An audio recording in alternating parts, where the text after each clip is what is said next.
नमस्कार. शहादा प्रकाशा रस्त्यावरती स्कॉर्पिओ व मोटरसायकलचा भीषण अपघात. प्रकाशा रस्त्यावरील गुलमोहर हॉटेलसमोर अपघात. मोटरसायकल स्वार जागीच ठार. स्कॉर्पिओ व मोटरसायकलच्या अपघातात पायी चालणारी महिला गंभीर जखमी. भरधाव स्कॉर्पिओने मोटरसायकल स्वारास 20 ते 25 फूट फरफटत नेले. रस्त्याने पायी चालत जाणारी महिला स्कॉर्पिओ खाली दबली गेली. अतिशय दुर्दैवी अशी घटना. याविषयी सविस्तर वृत्त असे की शहादा प्रकाशा रस्त्यावरील गुलमोहर हॉटेलसमोर स्कॉर्पिओ मोटरसायकलचा भीषण अपघात झाला. यात मोटरसायकल स्वार हा जागीच ठार झाला असून पायी चालणारी महिला ही त्या ठिकाणी गंभीर जखमी झाली आहे.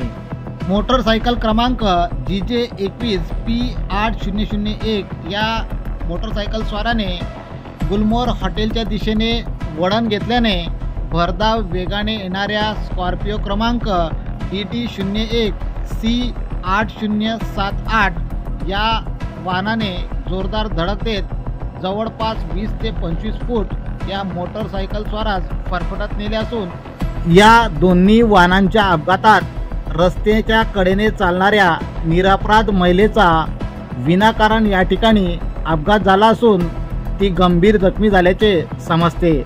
सदर महिलेस पुढील उपचारासाठी नंदुरबार येथे हलवण्यात आले आहे. सदर अपघाताचा CCTV फुटेज समोर आला असून यात अपघात झाल्याचे स्पष्ट दिसून येत आहे. या ठिकाणी या अपघातात सुरेश गोविंद पाटील वय वर्ष 65 राहणार परिमल कॉलनी शहादा यांचा जागीच मृत्यू झाला आहे. तर कविता निकुंबे या गंभीर जखमी झाल्याचे समजते.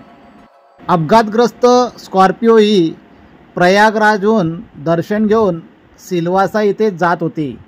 या भीषण अपघातात महिला ही स्कॉर्पिओ वाहनाखाली दबली गेल्याने जवळच उभ्या असलेल्या नागरिकांनी तातडीने धाव घेत महिलेला स्कॉर्पिओ खालून काढले व त्वरित ॲम्ब्युलन्स बोलवून रुग्णालयात हलवण्यात आले.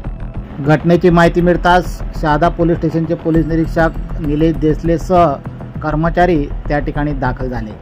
KTN news network Shahada.